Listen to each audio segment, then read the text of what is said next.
Hello दोस्तों, स्वागत है आपका हमारे चैनल द लर्निंग लैब पर, जहां हम कंटिन्यू कर रहे हैं Uttar Pradesh constable practice series, जिसका यह आपका 6वां वीडियो है। इससे पहले ऑलरेडी चैनल पर 5 वीडियो उपलब्ध है, आप उन्हें जाकर भी देख सकते हैं। इस सीरीज की प्रत्येक सेट पेपर में आपके 75 क्वेश्चंस को ऐड किया गया है, जिसमें आपके जीएस और हिंदी को कंबाइंड किया गया है। यह प्रैक्टिस सीरीज आपके लिए काफ़ी ज़्यादा लाभदायक होगी।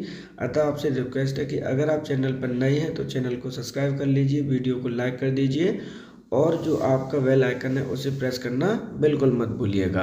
अगर आपको Uttar Pradesh budget detail video देखनी है तो ऑलरेडी चैनल पर उपलब्ध है, आप उस वीडियो को देख सकते हैं, अपने दोस्तों को भी शेयर कर सकते हैं। अगर आपको हमें कोई भी सजेशन देना है तो कमेंट बॉक्स ऑलरेडी आपके लिए ओपन कर रखा है, आप हमें अपना सजेशन भी दे सकते हैं। तो चलिए देखते हैं आज का अपना पहला क्वेश्चन। गांधी जी का राम राज्य का स्वप्न आज तक डैश नहीं हुआ है। साकार, आकार, निराकार, स्वीकार या इनमें से कोई नहीं। तो देखिए यहाँ पे एक फिल इन द ब्लैंक्स और सुइटेबल आपको एक शब्द चुनना है, जिसमें कहा गया है कि जो गांधी जी ने सपना देखा था, गांधी जी का राम राज्य का सपना आज तक क्या नहीं हुआ है। तो वो सही आंसर होगा ऑप्शन नंबर 2, साकार नहीं हुआ है। निम्नलिखित में से कौन सा छंद प्रकार नहीं है। तो क्वेश्चन में आपसे पूछा गया है कि कौन सा इनमें से छंद का प्रकार नहीं है। दृष्टांत, दोहा, चौपाई, सोरठा या फिर इनमें से कोई नहीं। इसको आप चेंज कर लीजिएगा। यहाँ पर एक शब्द है आपका सोरठा। अब क्वेश्चन में पूछा गया है कि इनमें से कौन सा छंद का प्रकार नहीं है। इस तरह के क्वेश्चन आते हैं, ध्यान रखिएगा। तो जो सही आंसर है वो है ऑप्शन नंबर आपका 1। जो आपका दृष्टांत है वो आपका छंद का प्रकार नहीं है, क्योंकि जो दृष्टांत है वो किसका प्रकार है, ध्यान रखिएगा, ये आपका एक अलंकार है। क्या है, आपका अलंकार है, ना कि कोई भी छंद का प्रकार है। तो इसलिए जो आंसर होगा वो है ऑप्शन नंबर 1। उसने अपने को निर्दोष घोषित किया, इस वाक्य में मिश्र वाक्य का रूप निम्नलिखित में से कौन सा होगा। तो देखिए एक यहाँ पे एक सिंपल सेंटेंस है, यानी कह सकते हैं कि साधारण वाक्य है आपका, जिसमें कहा गया है कि उसने अपने आप को निर्दोष घोषित किया है। अब इस सरल वाक्य को किस में कन्वर्ट करना है, मिश्र वाक्य में आपको कन्वर्ट करना है। तो वह वाक्य कौन सा होगा। उसने कहा कि मैं निर्दोष हूँ, उसने कहा और वह निर्दोष घोषित हुआ, उसने कहा कि उसे निर्दोषित घोषित किया जाए, उसने कहा कि मैं अपने आप को निर्दोष घोषित कर रहा हूँ, या फिर इनमें से कोई नहीं। तो देखिए यहाँ पे जो क्वेश्चन है आपका क्या है कि एक सिंपल सेंटेंस है, साधारण वाक्य है। इसे आपको किस में कन्वर्ट करना है, इसे कन्वर्ट करना है आपको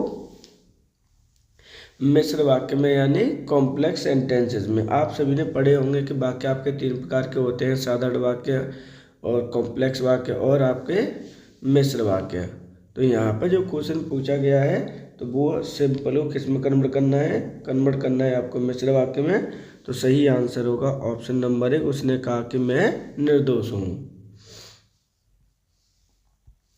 सावधान का सही संधि विच्छेद क्या होगा। सा प्लस धान, सा प्लस अवधान, सा अवधान, सा अवधान या फिर इनमें से कोई नहीं। तो क्वेश्चन में आपसे पूछा गया है कि जो आपका सावधान शब्द है उसका सही संधि विच्छेद आपका क्या होगा। इम्पोर्टेंट क्वेश्चन है, ध्यान रखिएगा। इस तरह के क्वेश्चन 100% आपके आते ही आते हैं। तो जो सही आंसर है वो है ऑप्शन नंबर आपका 3, सा प्लस अवधान। इसका सावधान का क्या होगा, सही संधि विच्छेद होगा। अकल का दुश्मन मुहावरे का अर्थ क्या है। तो देखिए यहाँ पर ये क्या है कि एक मुहावरा दे रखा है आपके लिए, अकल का दुश्मन। अब क्वेश्चन पूछा गया कि इसका अर्थ क्या होगा, मित्र, महामूर्ख, शत्रु, महापंडित या इनमें से कोई नहीं। तो ये सही आंसर है ऑप्शन नंबर आपका 2। अकल का दुश्मन का अर्थ होता है महामूर्ख। जो अपने स्थान या स्थिति से अलग ना किया जा सके, वाक्य के लिए एक शब्द, अच्युत, अटूट, अटल, अदय या इनमें से कोई नहीं।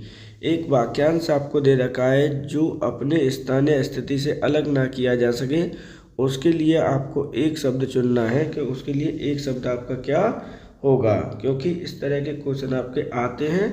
सही आंसर क्या है, ऑप्शन नंबर आपका 1, अच्युत सही आंसर होगा।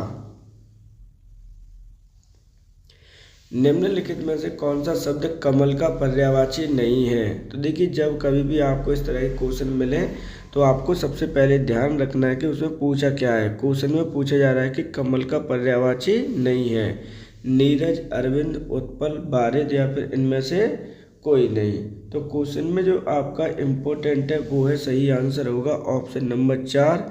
जो बारिद शब्द है आपका, वो आपका कमल का पर्यायवाची नहीं है। क्योंकि जो बारिद शब्द है वो किसका पर्यायवाची माना जाता है। तो बारिद शब्द जो पर्यायवाची माना जाता है वो बादल का माना जाता है। क्या है?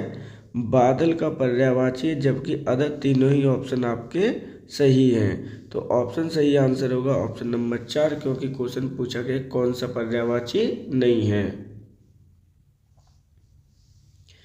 निम्नलिखित शब्दों में से तद्भव शब्द को पहचानिए। तो देखिए, यहाँ पे आपको दे रखा है कि इनमें से क्वेश्चन निकालना है कि कौन सा आपका तद्भव शब्द है।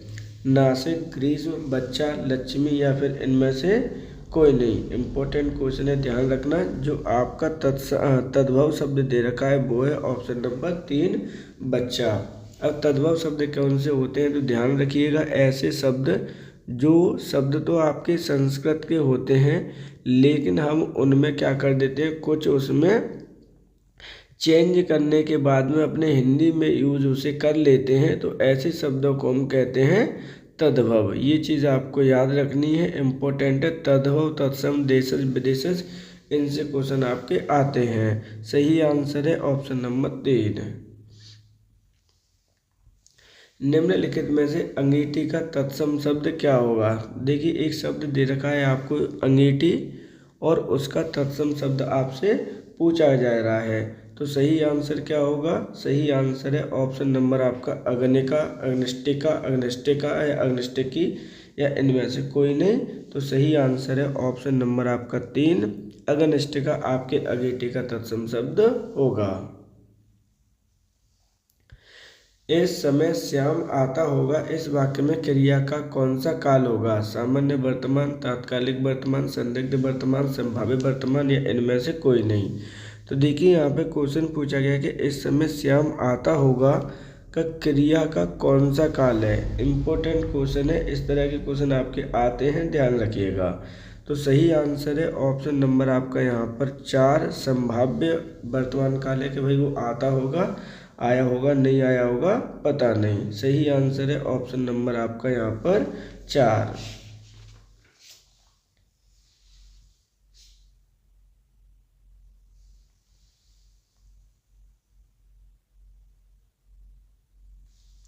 सॉरी, इसको थोड़ा चेंज कर लीजिएगा, यानी यहाँ पे डाउट हो रहा है, तो वो है आपका ऑप्शन नंबर 3। निम्नलिखित में से नाम धातु क्रिया का प्रयोग किस विकल्प में हुआ है। मोर नाच रहा है, माँ नौकरानी से बर्तन धुलवाती है, मैं कपड़े धोकर खेलने गया, उसने मेरी सारी संपत्ति हत्या ली या इनमें से कोई नहीं। क्वेश्चन में पूछा गया कि कौन से में आपकी नाम धातु क्रिया का प्रयोग आपका हुआ है। इम्पोर्टेंट क्वेश्चन है, ध्यान रखिएगा। यहाँ पे जो क्वेश्चन नाम धातु के लिए पूछा गया कि कौन सी क्रिया में नाम धातु का प्रयोग हुआ है। तो देखिए क्या होगा, नाचना, गाना, खेलना, पीना, ये सभी क्या होते हैं, नाम धातु क्रिया के ही मूल रूप होते हैं। इम्पोर्टेंट ये है कि आपको यहाँ पे बताना है कि कौन सा आपका विकल्प सही है। तो जो सही है वो है ऑप्शन नंबर आपका यहाँ पर 4, उसने मेरी संपत्ति हत्या ली। ये इसमें नाम धातु क्रिया का प्रयोग आपका हुआ है।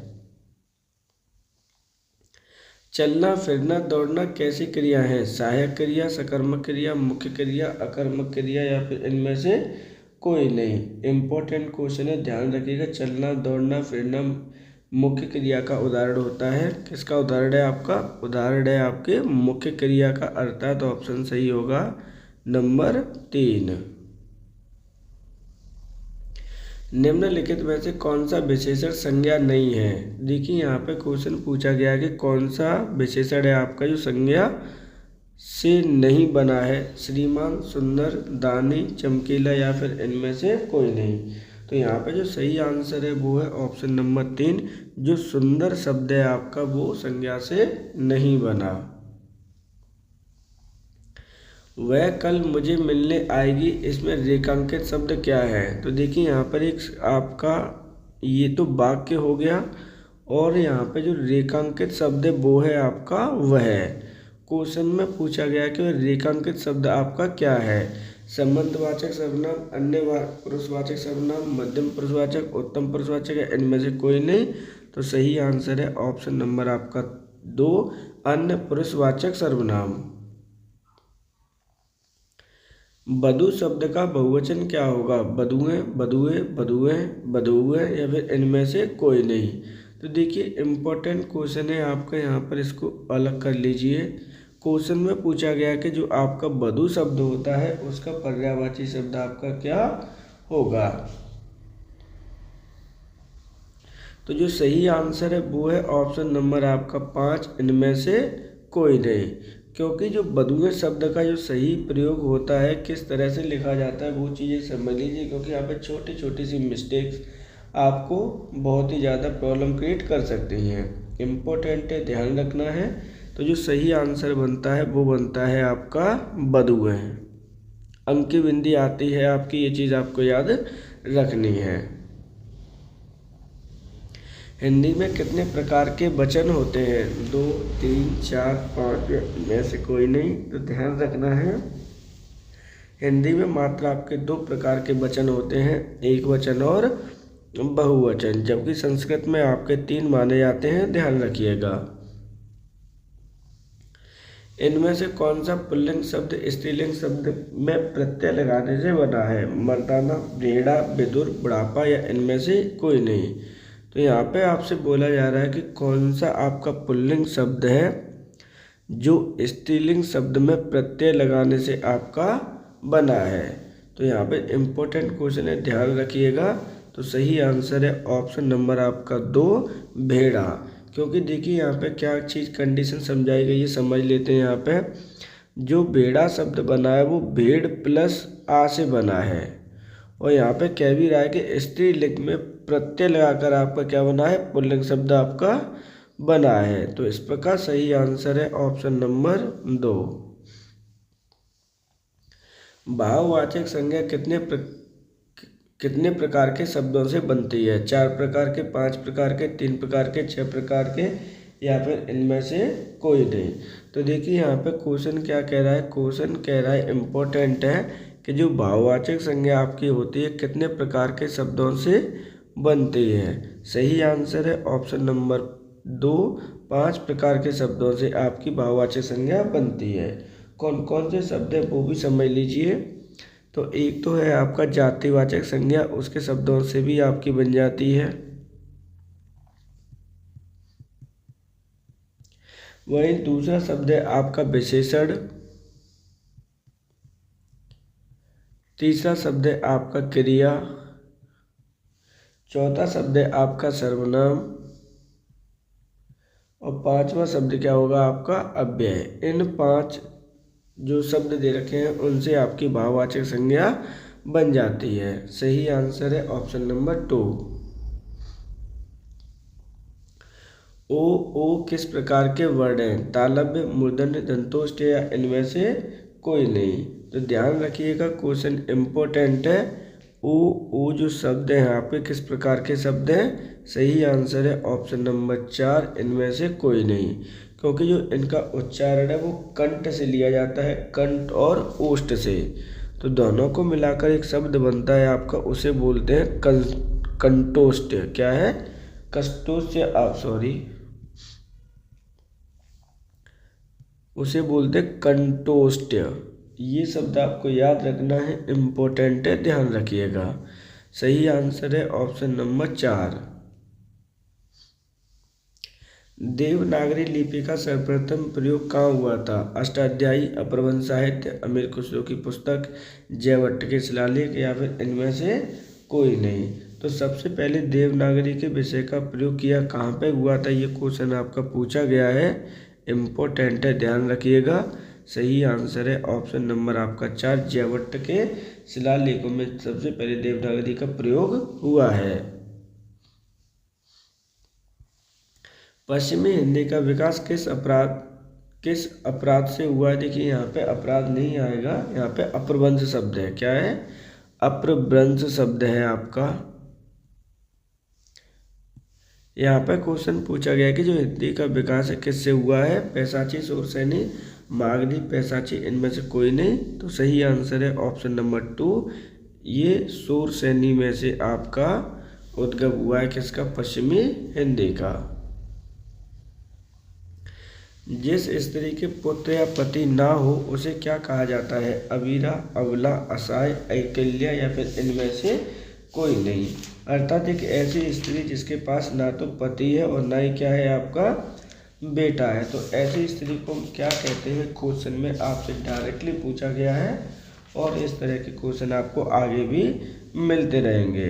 तो हम इस तरह की जो पत्नी होती है या फिर जो स्त्री होती है हम उसे क्या कहेंगे? सही आंसर मिलेगा आपको ऑप्शन नंबर आपका 1, उस स्त्री को अबीरा कहते हैं। सही आंसर है ऑप्शन नंबर 1। कौन सा शब्द आपका पुल्लिंग है? तो देखिए यहाँ पे पूछा गया है कि कौन सा शब्द आपका पुल्लिंग है? मंत्रणा, सभा, न्याय, मंडली या फिर इनमें से कोई नहीं। इम्पोर्टेंट क्वेश्चन है, यहाँ से भी क्वेश्चन आपका पहले आ चुका है, ध्यान रखिएगा। क्वेश्चन में सिंपल सी चीज़ पूछी गई है कि कौन सा इनमें से जो शब्द दे रखा है वो पुल्लिंग शब्द का उदाहरण है या फिर कह सकते हैं कि वो पुल्लिंग है। तो जो सही आंसर है वो है ऑप्शन नंबर आपका 3, जो जस्टिस होता है वो पुल्लिंग शब्द है। निम्नलिखित में से कौन सा शब्द भाववाचक संज्ञा है? आपको पता है कि संज्ञा किसे कहते हैं? किसी वस्तु विशेष के नाम को संज्ञा कहते हैं। 5 प्रकार की होती है, इसमें से एक प्रकार है आपका भाववाचक संज्ञा। क्वेश्चन में पूछा गया कि कौन सा शब्द में भाववाचक है?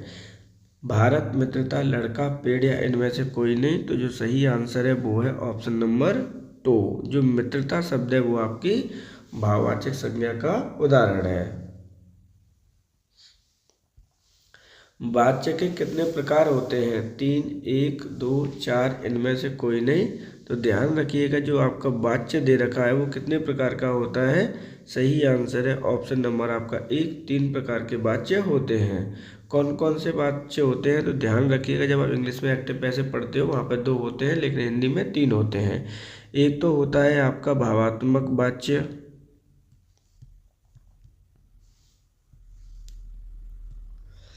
और दूसरा होता है आपका कर्तव्यवाच्य या कर्तव्यवाच्य, ये चीज़ें आपको याद रखनी है। और तीसरा होता है आपका कर्मवाच्य। तो ध्यान रखिएगा, इम्पोर्टेंट है। सही आंसर होगा ऑप्शन नंबर 1। निम्नलिखित में से किसी वाक्य में अपादान का प्रयोग हुआ है?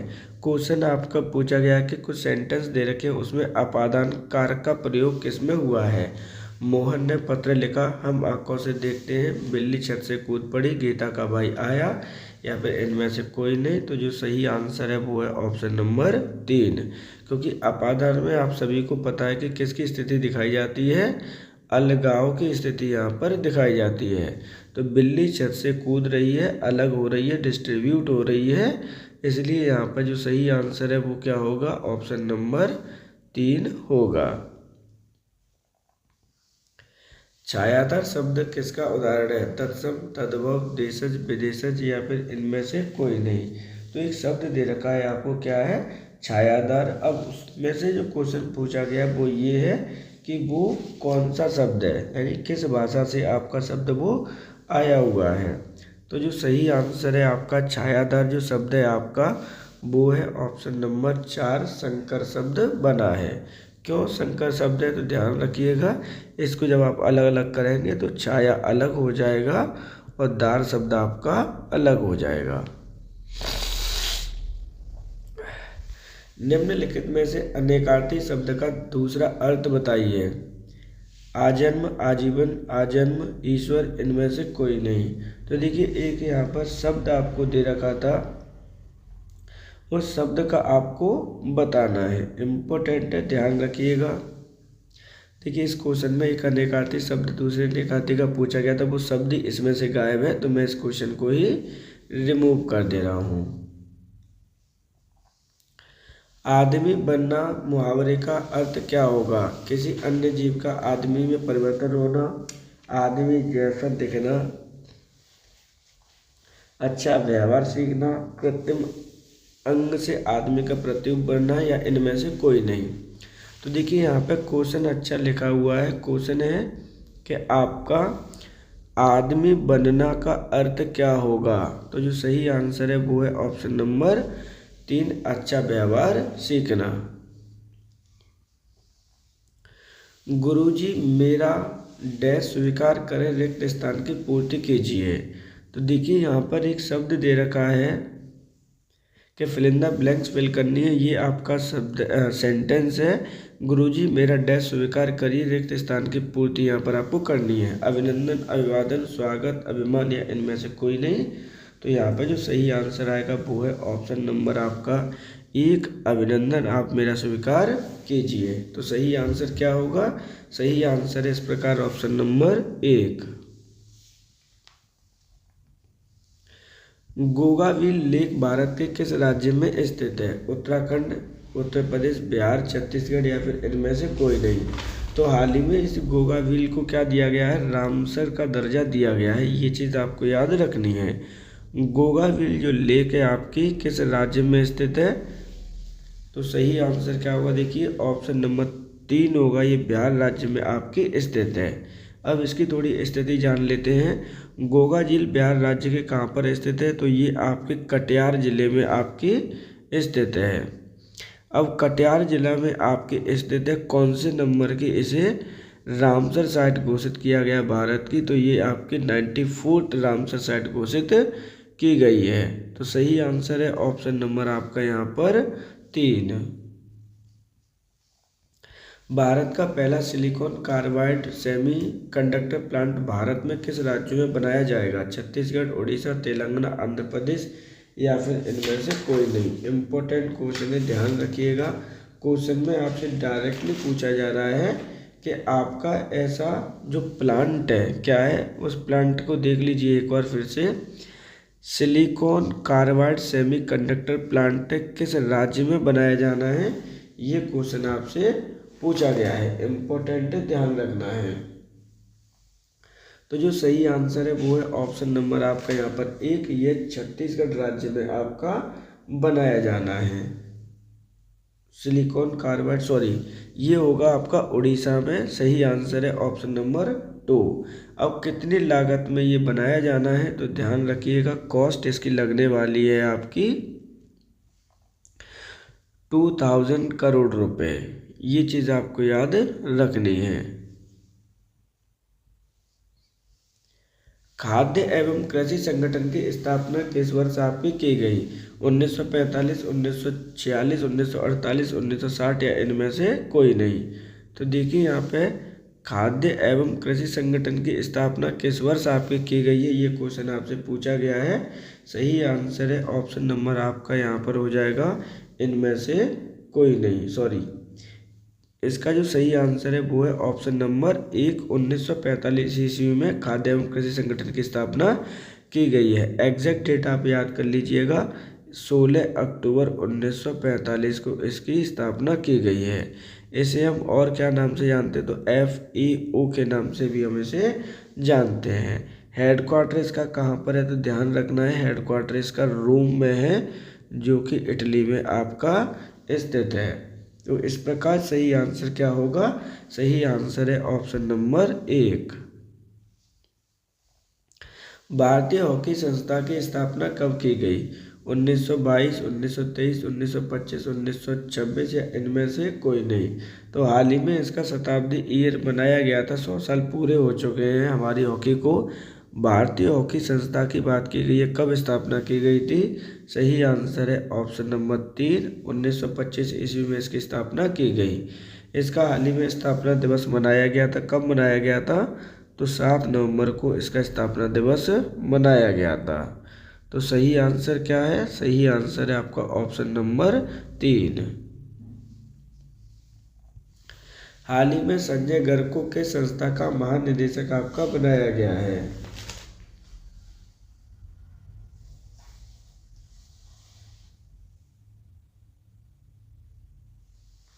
भारतीय मानक bureau, NABARD bank, reserve bank of India, state bank of India, या फिर इनमें से कोई नहीं। क्वेश्चन में आपसे पूछा गया है कि जो आपके संजय गर्ग हैं उन्हें किस बैंक का महानिदेशक बनाया गया है या फिर किस संस्था का महानिदेशक आपका बनाया गया है। इम्पोर्टेंट क्वेश्चन है, ध्यान रखिएगा। इस तरह के क्वेश्चन आपके 100% आते हैं। बात की जा रही है किन के बारे में, संजय गर्ग जी के बारे में। तो जो सही आंसर है वो है ऑप्शन नंबर आपका 1, भारतीय मानक ब्यूरो का इन्हें हाल ही में महानिदेशक बनाया गया है। अब भारतीय मानक ब्यूरो की स्थापना कब की गई थी, तो ध्यान रखिएगा 23 दिसंबर 1986 ईस्वी में इसकी स्थापना की गई है। तो सही आंसर है ऑप्शन नंबर 1। दुनिया का सबसे बड़ा पुरातात्विक संग्रहालय निम्नलिखित में से किस देश में बनाया जाएगा।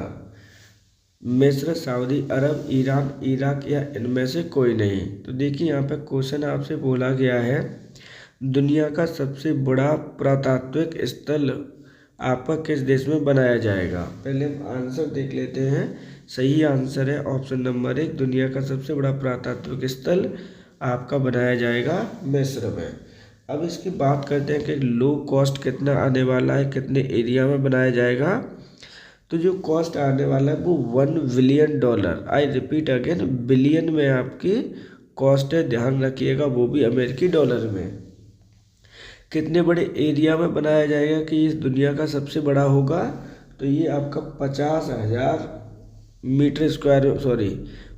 लाख मीटर स्क्वायर में आपका बनाया जाना है। अब बात करते हैं राजधानी क्या है, तो आप सभी को पता है कि इसकी राजधानी क्या रहा है। इस प्रकार जो सही आंसर है वो है ऑप्शन नंबर 1। R.K. लक्ष्मण उत्कृष्ट पुरस्कार 2025 किसे प्रदान किया गया है। सलमान खान, शाहरुख खान, आमिर खान, नवाजुद्दीन सिद्दीकी या इनमें से कोई नहीं। तो देखिए यहाँ पे R.K. लक्ष्मण उत्कृष्ट पुरस्कार 2025 की बात की जा रही है कि ये किसे प्रदान किया गया है, तो आपके बॉलीवुड एक्टर आमिर खान को ये प्रदान किया गया है। सही आंसर है ऑप्शन नंबर आपका 3।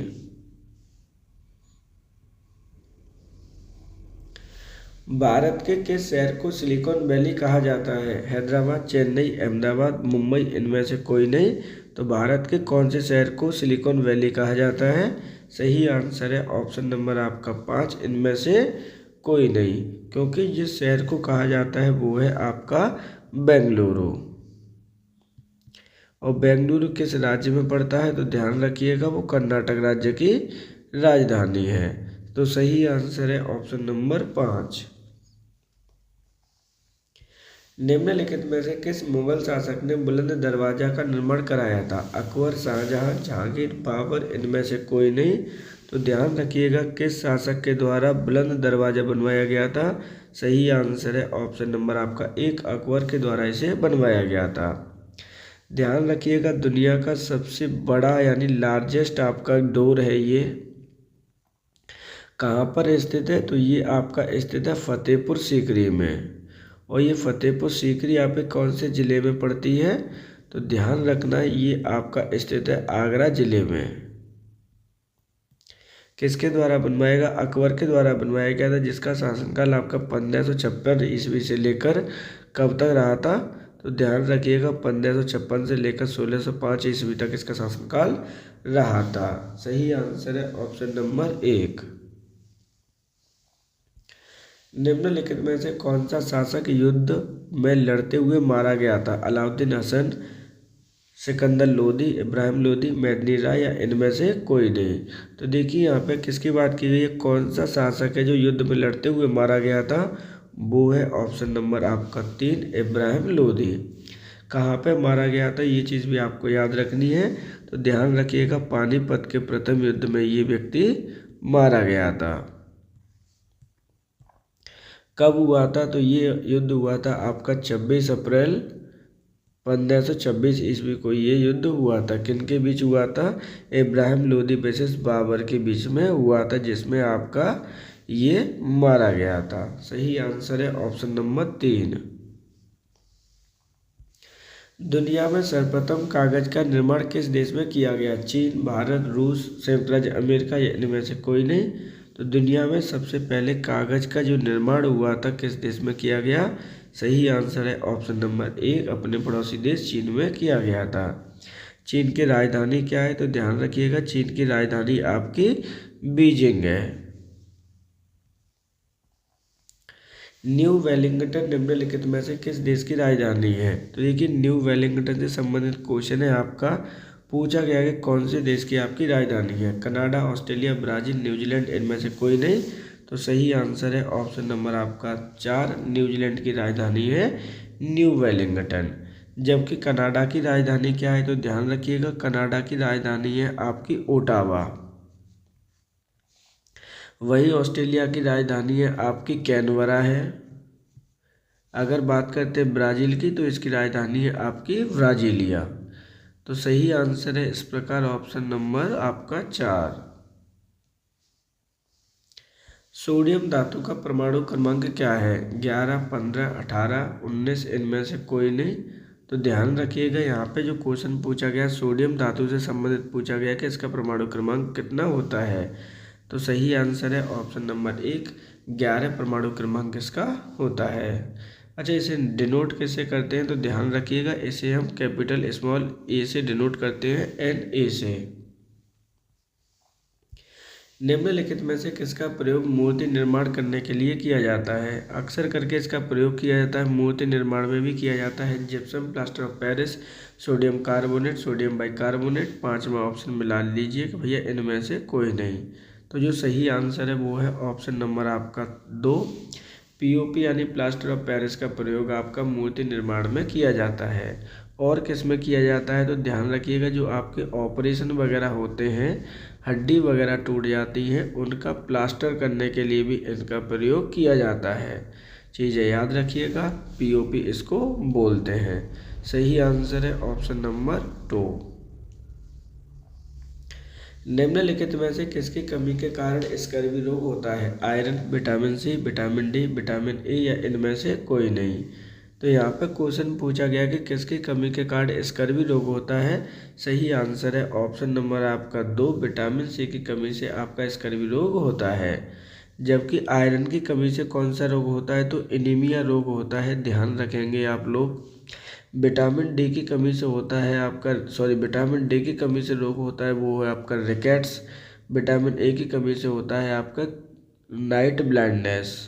तो ये चीज़ें आपको याद रखनी है, इम्पोर्टेंट क्वेश्चन है। तो सही आंसर क्या है? ऑप्शन नंबर आपका 2।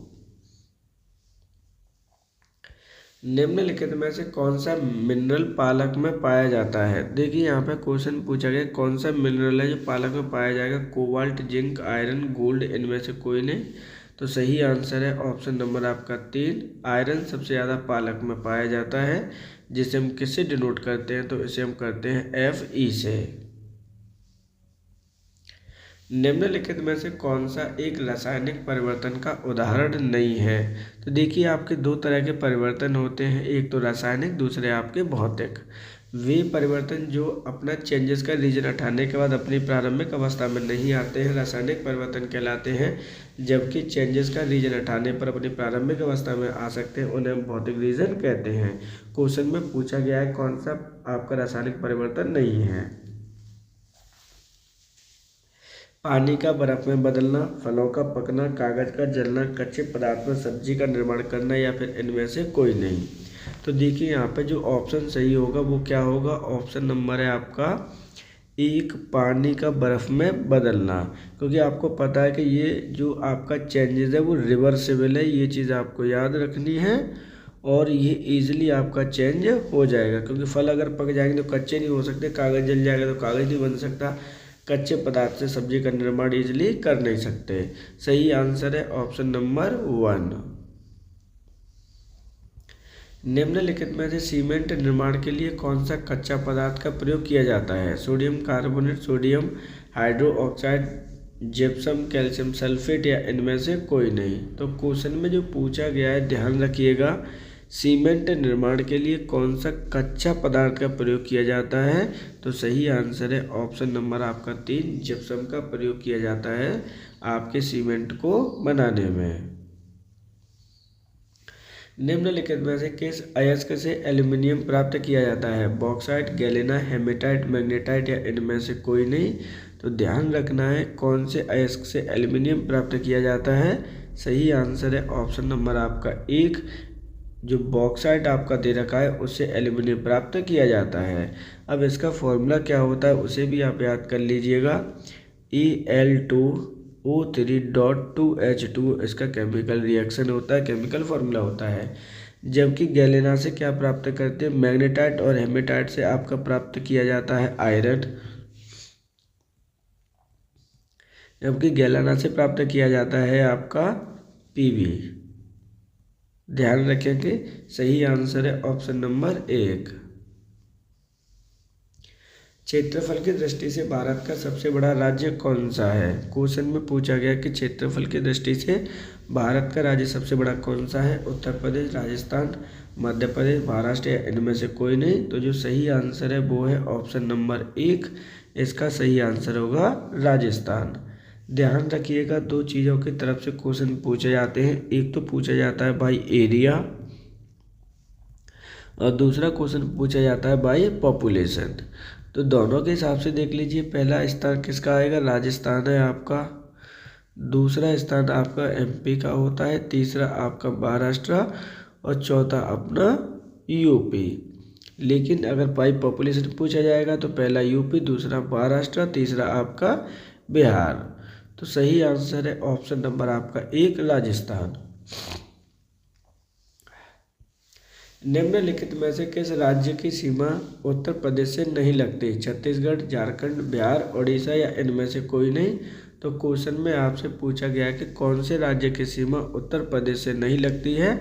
तो सही आंसर है ऑप्शन नंबर आपका 4, उड़ीसा की आपकी जो सीमा है उत्तर प्रदेश से नहीं लगती। अब हम एक रफली चित्र में देख लेते हैं कौन कौन से राज्यों की सीमा उत्तर प्रदेश से आपकी लगती है। तो देखिए आप सभी को पता है कि जो आपके पूर्व में कौन सा राज्य स्थित है उत्तर प्रदेश के, तो वो आपका बिहार है। जबकि यहाँ पर आपके कौन कौन से हैं? तो यहाँ पर झारखंड है आपका, छत्तीसगढ़ है आपका और एक और पड़ता है वो है आपका एमपी। यहाँ पे अगर आप आएंगे तो इधर पड़ता है आपका राजस्थान। अगर यहाँ पे आप देखेंगे तो इधर होता है आपका दिल्ली और दिल्ली के भी साइड में आपका आएगा हरियाणा। यहाँ पड़ता है आपका एचपी यानी हिमाचल प्रदेश और उत्तराखंड। और ये तो आपको पता है कि नेपाल का ये बॉर्डर है ही है। यहाँ पे आप देख भी सकते हो कि कितने किन किन की जुड़ती है, 1 2 3 4 5 6 7 8, यानी कितने राज्य हैं आपके? राज्य हो जाते हैं 8 और एक आपका यूनियन टेरिटरी है। तो सही आंसर क्या है? ऑप्शन नंबर 4 सही होगा सर कि उड़ीसा के राज्य की उड़ीसा की जो कैपिटल है या उड़ीसा की जो बाउंड्री है वो यूपी के साथ नहीं लगती। निम्नलिखित में से किस जिले की सीमा नेपाल से नहीं लगती है? देखिए इम्पोर्टेंट क्वेश्चन है आपका। क्वेश्चन पूछा गया कि कौन से जिले की सीमा है जो आपके नेपाल से नहीं लगती। यहाँ पे क्वेश्चन दे रखा है लखीमपुर खीरी, बहराइच, श्रावस्ती, बाराबंकी या इनमें से कोई नहीं। तो जो सही आंसर है वो आप देख लीजिए, इम्पोर्टेंट है, इस तरह के क्वेश्चन आपके आने ही आने हैं। तो सही आंसर है यहाँ पे ऑप्शन नंबर आपका 4, जो बाराबंकी जिला है उसकी सीमा नेपाल के साथ में नहीं लगती। अब बात कर लेते हैं कितने जिलों की सीमा लगती है। तो ध्यान रखिएगा 7 जिलों की सीमा जो नेपाल से लगती है यूपी की। कौन कौन से ज़िले हैं? जिसमें लखीमपुर खीरी है, बहराइच है, श्रावस्ती है आपका और चौथा नंबर है आपका पीलीभीत की भी लगती है। और किसकी लगेगी? तो ध्यान रखिएगा महाराजगंज है आपका, उसी के साथ साथ आपका बलरामपुर है और एक ज़िला और रह जाता है जिसकी सीमा लगती है वो है आपका सिद्धार्थनगर। तो ध्यान रखना है, इम्पोर्टेंट क्वेश्चन है, इस तरह के क्वेश्चन आपके आते हैं। सही आंसर है ऑप्शन नंबर 4। उत्तर प्रदेश का राजकीय दिवस कब मनाया जाता है? 22 जनवरी, 24 जनवरी, 23 जनवरी, 25 जनवरी या इनमें से कोई नहीं? तो देखिए यहाँ पे दे रखा है कि उत्तर प्रदेश का राजकीय दिवस कब मनाया जाता है। सही आंसर है ऑप्शन नंबर 3, प्रत्येक 24 जनवरी को हम राजकीय दिवस मनाते हैं। जबकि अदर ऑप्शन देख लीजिए, यहाँ पर 23 जनवरी को हम मनाते हैं राष्ट्रीय पराक्रम दिवस।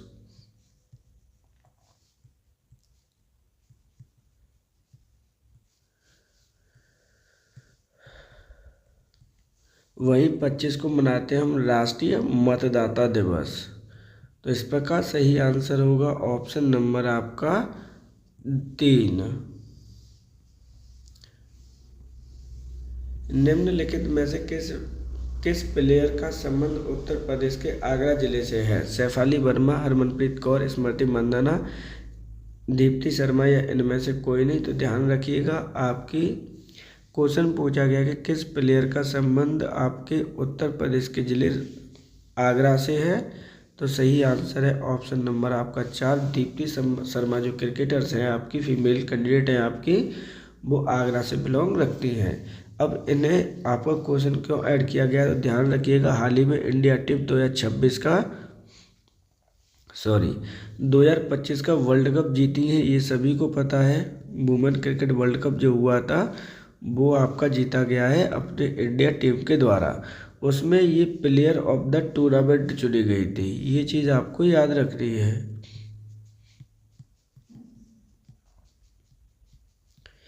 तो सही आंसर क्या होगा, ऑप्शन नंबर 4। उत्तर प्रदेश के संदर्भ में कौन सा कथन आपका गलत है? तो देखिए, इम्पोर्टेंट क्वेश्चन है, पूछा गया है कि उत्तर प्रदेश के संबंध में कौन सा कथन आपका गलत है।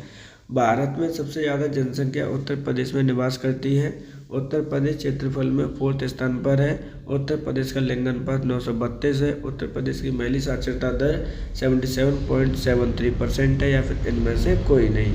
तो देखिए, यहाँ पर क्या पूछा गया कि उत्तर प्रदेश के संदर्भ में कौन सा कथन आपका क्या है, गलत है। तो सही आंसर है ऑप्शन नंबर आपका 4। उत्तर प्रदेश का जो महिला साक्षरता दर है वो 77.73% नहीं है, जबकि ये किसका है, ये आपके मेल पर्सन का है। जबकि अदर ऑप्शन, लिंग अनुपात बिल्कुल सही, क्षेत्रफल के अनुसार 4th प्लेस बिल्कुल ठीक, जनसंख्या में प्रथम स्थान है, ये भी आपका सही है। तो सही आंसर क्या होगा, ऑप्शन नंबर 4। जनगणना 2011 के अनुसार उत्तर प्रदेश में महिला साक्षरता दर कितनी है? तो देखिए, यहाँ पर जनगणना 2011 से संबंधित बात की गई है। महिला साक्षरता दर आपसे पूछी गई है। 57.32%, 67.13%, 77.73%, 78.312% या इनमें से कोई नहीं। तो जो सही आंसर है वो है ऑप्शन नंबर 1, 57.32% आपकी जनसंख्या साक्षरता दर है फीमेल की। जबकि मेल की कितनी है, तो मेल की है आपकी 77.73%। ऑल ओवर कितनी है, तो ये यूपी की लिटरेसी है। तो सही आंसर है ऑप्शन नंबर 1। उत्तर प्रदेश के किस जिले में यूरेनियम पाया जाता है? बांदा, झांसी, ललितपुर, चित्रकूट, इनमें से कोई नहीं। तो यहाँ पर क्वेश्चन पूछा गया कि कौन से जिले में यूरेनियम पाया जाता है। सही आंसर है ऑप्शन नंबर आपका 3, ललितपुर जिले में आपका पाया जाता है। जबकि अदर ऑप्शन देख लीजिए, बांदा जिला आपके डायमंड प्रोडक्शन के लिए आपका फेमस है। झांसी आपके यहाँ पर ट्रांसफार्मर बनाए जाते हैं। सही आंसर है ऑप्शन नंबर 3। निम्नलिखित में से कौन सा कागज निर्माण के लिए जाना जाता है? मेरठ, सहारनपुर, मुरादाबाद, भदोही, इनमें से कोई नहीं। तो यहाँ पे कागज प्रोडक्शन के लिए बात की गई है कि भैया कौन सा वो आपका जिला है। सही आंसर है ऑप्शन नंबर आपका 2, सहारनपुर। जबकि अदर ऑप्शन भी देख लीजिए, वो भी इम्पोर्टेंट है। मेरठ जाना जाता है आपके खेल के सामान के लिए। मुरादाबाद जाना जाता है आपके पीतल के बर्तन के लिए।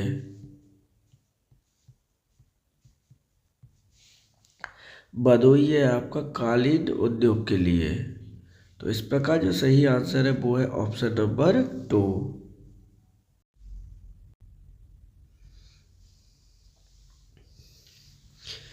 निम्नलिखित में से कौन सा जिला उत्तर प्रदेश के पश्चिमी क्षेत्र से संबंध नहीं रखता? मेरठ, सहारनपुर, कानपुर, बुलंदशहर या इनमें से कोई नहीं।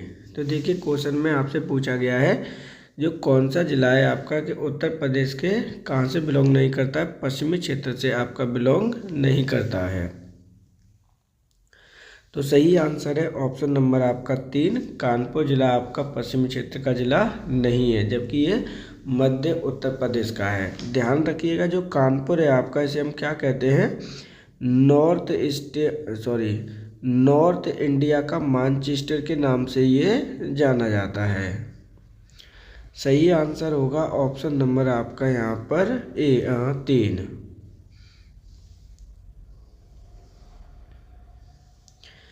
गुप्तकालीन दशावतार का मंदिर उत्तर प्रदेश के किस जिले में स्थित है? झांसी, ललितपुर, बांदा, मिर्जापुर या इनमें से कोई नहीं।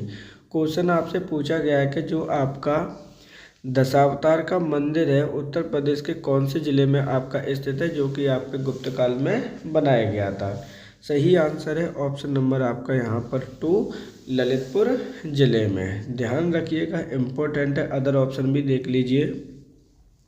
जो ललितपुर है वो किसके लिए भी फेमस है? तो आपको पता है कि यूरेनियम प्रोडक्शन ऑलरेडी भारत में उत्तर प्रदेश में अगर किया जाता है तो वो ललितपुर में ही किया जाता है। वहीं अगर हम झांसी की बात करते हैं तो झांसी में आपके प्रत्येक फरवरी महीने में आपका आयुर्वेद महोत्सव का आयोजन भी किया जाता है, जो कि 5 दिवसीय है। वही अगर बांदा की बात करते हैं तो यहाँ पर आपका जो डायमंड का प्रोडक्शन किया जाता है बांदा में। मिर्ज़ापुर की अगर बात करते हैं तो आप सभी को पता है कि यहाँ पर आपका सिल्का सैंड आपकी यहाँ पर पाई जाती है। तो सही आंसर क्या है? Option number 2। उत्तर प्रदेश के किस जिले में पागल बाबा का मंदिर स्थित है? अयोध्या, वाराणसी, प्रयागराज, मथुरा, इनमें से कोई नहीं। तो ध्यान रखना है कि उत्तर प्रदेश के कौन से जिले में पागल बाबा का मंदिर स्थित है।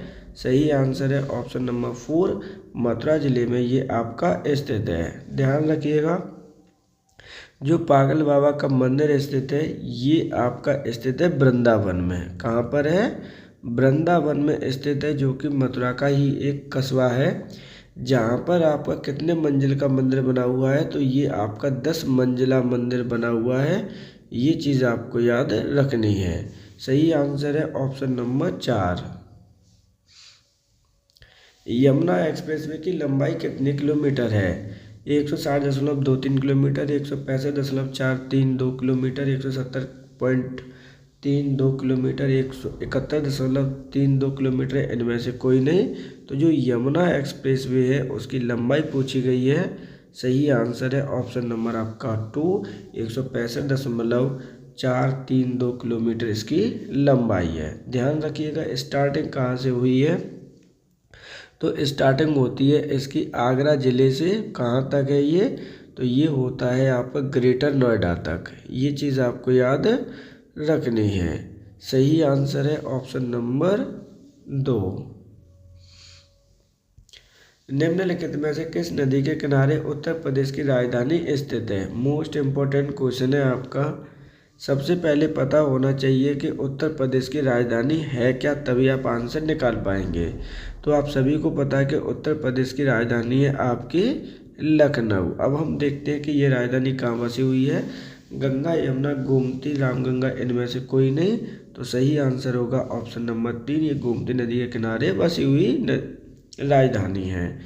अब गोमती नदी के बारे में जान लेते हैं कि इसका उद्गम कहाँ से हुआ है। तो ध्यान रखिएगा ये आपकी एक मैदानी नदी है। क्या है? आपकी मैदानी नदी है, जिसका उद्गम एक लेक से हुआ है जिसका नाम है आपका फूलर लेक। कौन से ज़िले में स्थित है? तो ये आपके पीलीभीत ज़िले में ऑलरेडी ये स्थित है। ये चीज़ आपको याद रखनी है। दूसरा, अगर इसके हम लेंथ मानते हैं तो 960 किलोमीटर की इसकी लेंथ है। सही आंसर है ऑप्शन नंबर 3। निम्नलिखित में से किस राज्य से होकर चंबल नदी नहीं गुजरती है? तो देखिए यहाँ पे चंबल नदी के बारे में आपका क्वेश्चन पूछा गया है, इम्पोर्टेंट है। किस राज्य से होकर चंबल नदी नहीं गुजरती है? मध्य प्रदेश, राजस्थान, उत्तर प्रदेश, गुजरात, इनमें से कोई नहीं। तो सही आंसर है ऑप्शन नंबर आपका 3, गुजरात राज्य से होकर ये नहीं गुजरती है। अब ध्यान रखना है, ये इस तरह से आपकी नदी आती है और इस तरह से आपकी चली आती है। मान के चलिए यहाँ पे क्या है, एमपी है, एमपी में से ये क्रिएट होती है, उसके बाद आपकी राजस्थान में जाती है, राजस्थान में भी काफ़ी फेमस है ये, और उसके बाद में आगरा शहर में आपकी एंट्री कर जाती है यूपी में। 3 राज्यों से होकर ये गुजरती है। ध्यान रखना है, इम्पोर्टेंट है, चंबल नदी है आपकी, किसकी सहायक नदी है, तो ध्यान रखिएगा चंबल नदी यहाँ पे मिल जाती है आपके यमुना नदी से। सही आंसर इस प्रकार ऑप्शन नंबर 4। उत्तर प्रदेश गन्ना शोध परिषद किस जिले में स्थित है? यहाँ पर ध्यान रखना है, इम्पोर्टेंट है, शुगर कैन काउंसिल के बारे में बात हो रही है। कौन से जिले में ये स्थित है? आगरा, लखनऊ, शाहजहाँपुर, महुआ, इनमें से कोई नहीं। तो सही आंसर है ऑप्शन नंबर 3, शाहजहाँपुर में ये स्थित है। मोतीलाल नेहरू राष्ट्रीय प्रौद्योगिकी संस्थान उत्तर प्रदेश के किस जिले में स्थित है?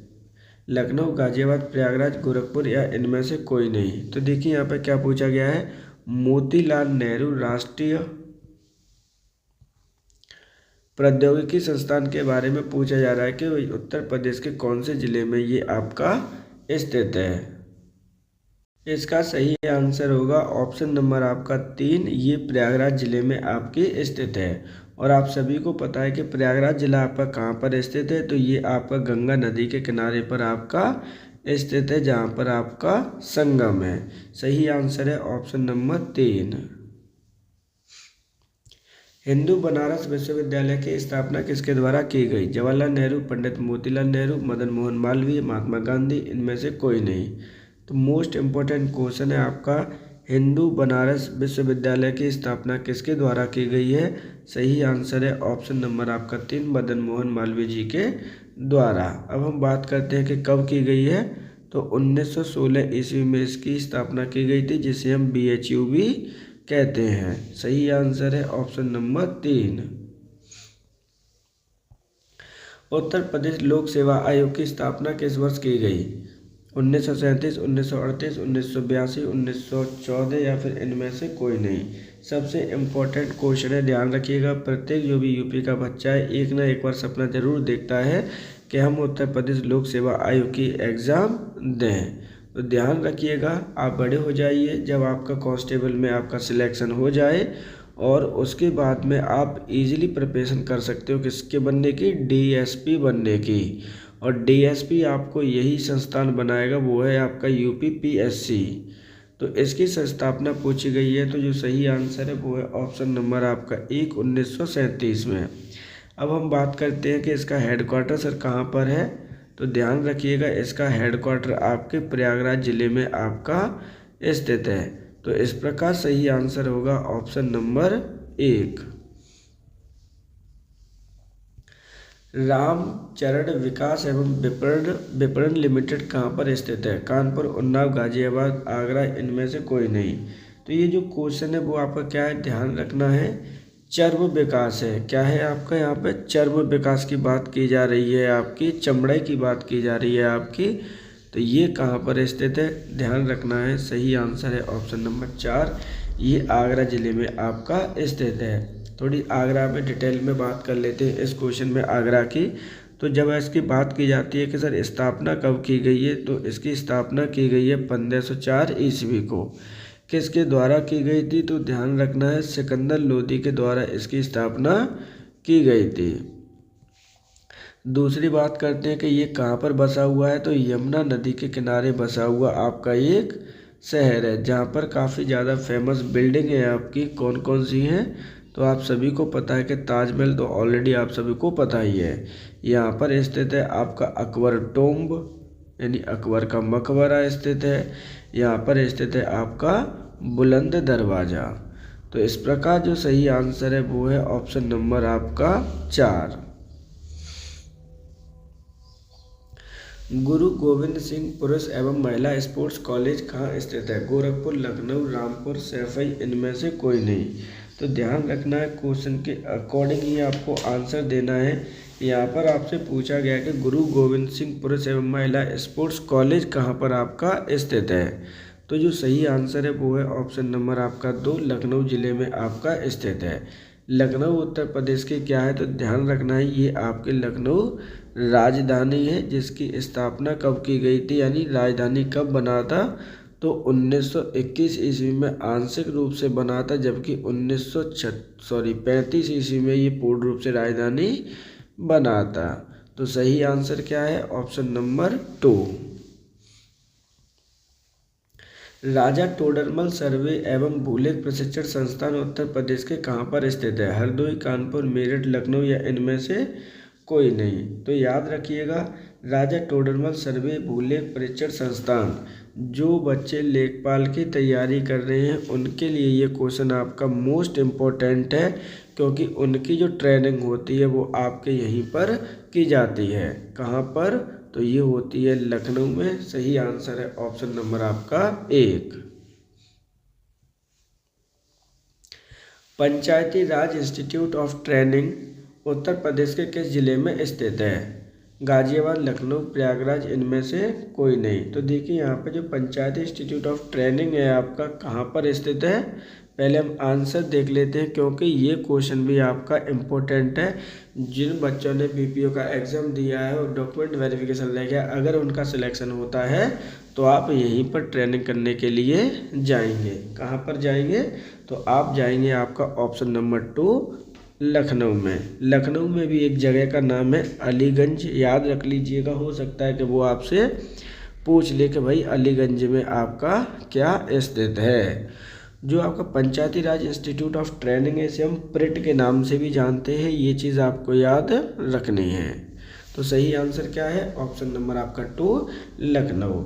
इस प्रकार आज के क्वेश्चन यहाँ पे हमारे समाप्त होते हैं। आप सभी से रिक्वेस्ट है कि अगर आपको कंटेंट अच्छा लगता है तो वीडियो को लाइक, चैनल को सब्सक्राइब और बेल आइकन को प्रेस करना बिल्कुल मत भूलिएगा, जिससे कि आप को प्रत्येक वीडियो का नोटिफिकेशन भी मिल सके। आज थोड़ा सा गला ख़राब है, इसलिए हो सकता है कि वीडियो की क्वालिटी यानी जो आवाज़ है थोड़ी सी भारी लगे, तो उसके लिए माफ़ी मांगते हैं आपसे।